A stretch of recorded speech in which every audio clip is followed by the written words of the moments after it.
Oh, there's a good one right there. Hey folks, Lonnie King here from Ontario Outdoors Magazine, and we are in the midst of a walleye feeding frenzy. It's a storm. And what I wanted to talk about is refining your walleye presentation. What we're doing is we're throwing jigs, and what's making this bite just so amazing is that we've got a really stiff wind pushing down on this break. You really can't see it. We can only see it on the sonar. But the water is going from about 6 feet to 4 feet, and the fish are just stacked along that edge. And when you think about, when we talk about jig refinement, most people are initially going to think about, you know, lighter lines, lighter jigs, smaller presentations. But it's just as important to know when to upsize, when to go bright, when to go bold. And that's exactly what we're faced with here. By going with bigger baits when the fish are this aggressive, for one, it's easier for the fish to find your bait, and two, it's a very good way to select for the larger fraction of fish. Oh, just missed one. Okay, now I'm going to go into the death shake. A lot of times when you get a bump like that, the fish is still there. You haven't pulled it too far away, and he'll come back in. The key is not to pull it too far away too fast. Let's see if I can get him.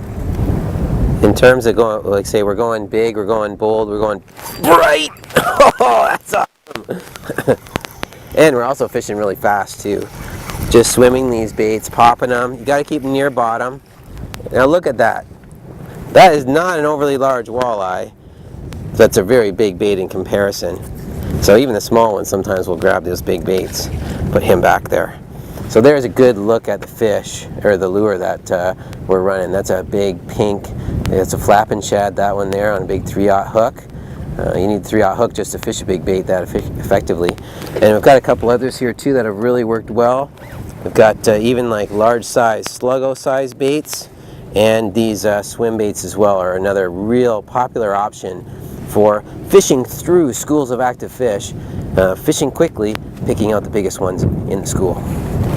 Let's see if we can't get another one. They're just stacked out there. Oh, he pulled my tail down.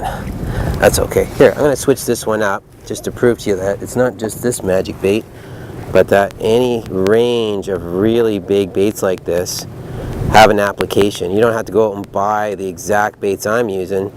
Well, I don't know any different. What's key is just, again, going bigger, going bold. This here is a sluggo. It's got to be 6 or 8 incher, in fact. And watch how well it works under these situations.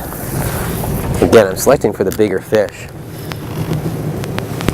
All right, there you go. I just dropped that giant sluggo out there, and ka-chow! Look at that. Another little one. Hey, the point here is big baits work for walleyes. We tend to get in a mindset that refining is going small, going light. Well, refining in many cases may well be picking up the pace, picking up the size, brightening things up, and that may well be your ticket to catching more walleyes. Let's get this one back.